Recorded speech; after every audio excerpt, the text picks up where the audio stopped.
Welcome in, Culotta and the Prince, the vlog here, Wednesday's edition, which means it's the center of the week. Kevin Mawai, he came in flossing today with the sport coat, Polynesian Hall of Fame, also rocking the ring.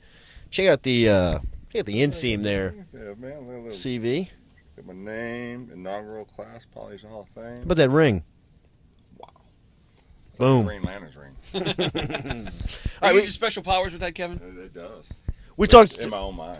We talked scheduling. Last night, the NFL put out the schedule for all 32 teams. The Saints will open up in Arizona. A couple of primetime games this year. As a player, as an NFL guy, what's it mean? Yeah, you're looking at the primetime games, the late night games, because you're excited about playing the only team on during that night in the whole country. Everybody's going to watch you. But then you're also starting about the travel. We're going to be on the road late in the season.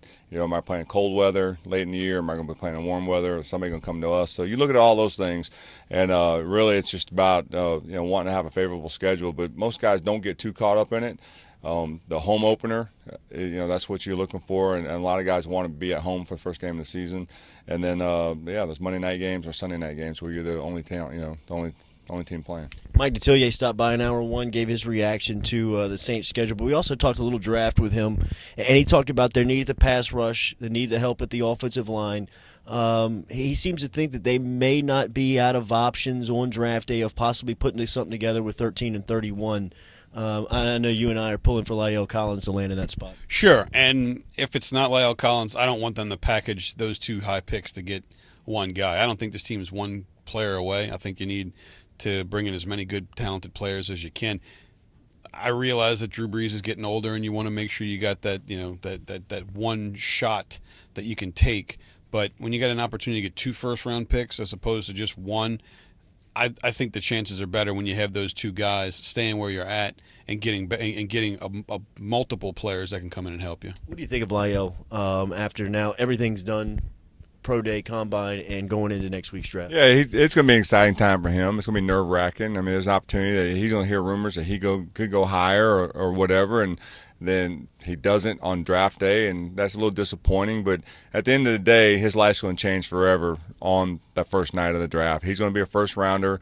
Half the team see him as an inside guard tackle or guard guy, and half the team see him as a tackle. So he's got a lot going for him. He had great workouts, great pro days, great combine.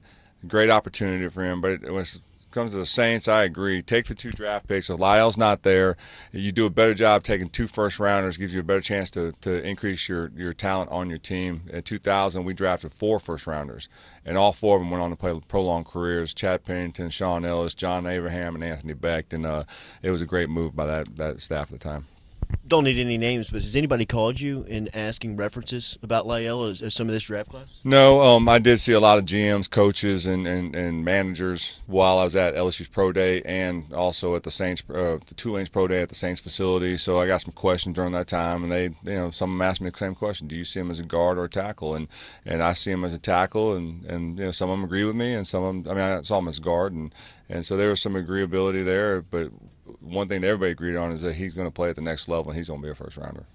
Center of the week every Wednesday right here with us, Culotta and the Prince, 7 to 9 a.m. Monday through Friday right here on 104.5, 104.9 ESPN Baton Rouge.